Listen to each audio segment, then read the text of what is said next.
Hello বন্ধুরা, আসসালামু আলাইকুম। আশা করি ভালো আছেন। আমরা রাইসা রামিসা কিচেন থেকে নতুন মজাদার ভিডিও নিয়ে চলে এসেছি। ফুলকপির পকোড়া ভালো লাগলে শেয়ার, কমেন্ট এবং সাবস্ক্রাইব করে দেবেন।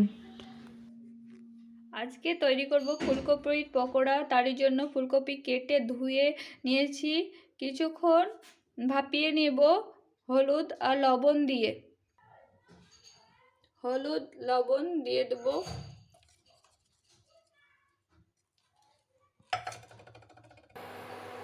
এবার জলে ফুলকপিগুলো দিয়ে দেবো।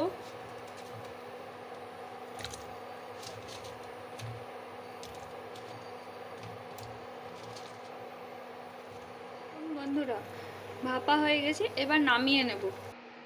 এবার যেটা লাগছে বেসন।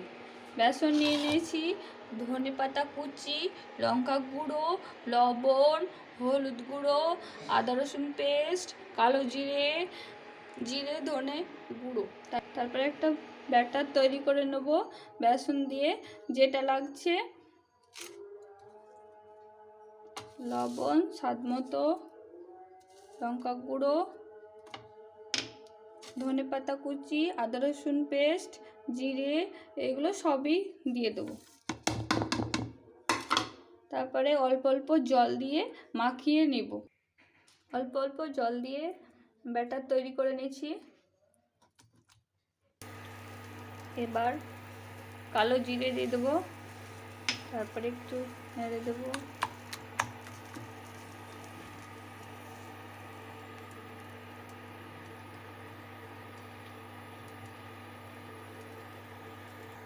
মুচমুচের জন্য এবার চালের গুঁড়ো দিয়ে দেবো 2 চামচ। দেখুন বন্ধুরা, ব্যাটারটা এরকম হয়েছে, আপনারাও করে নেবেন এরকমভাবে। তেল গরম হয়ে গেছে, এবার ফুলকপিগুলো এবার দিয়ে দেবো। ফুলকপিগুলো বেসনে ডুবিয়ে, দেখুন বন্ধুরা এরকমভাবে করবেন। দেখুন কি সুন্দর গায়ে গায়ে লেগে গেছে। এবার তেলে দিয়ে দেবেন। দেখুন বন্ধুরা এইভাবে হবে, হালকা আঁচে এগুলো ভেজে নেব। দেখুন বন্ধুরা কি সুন্দর কালার এসছে। এবার তুলে নেব। সব ভাজা হয়ে গেছে, তুলে নিয়েছি।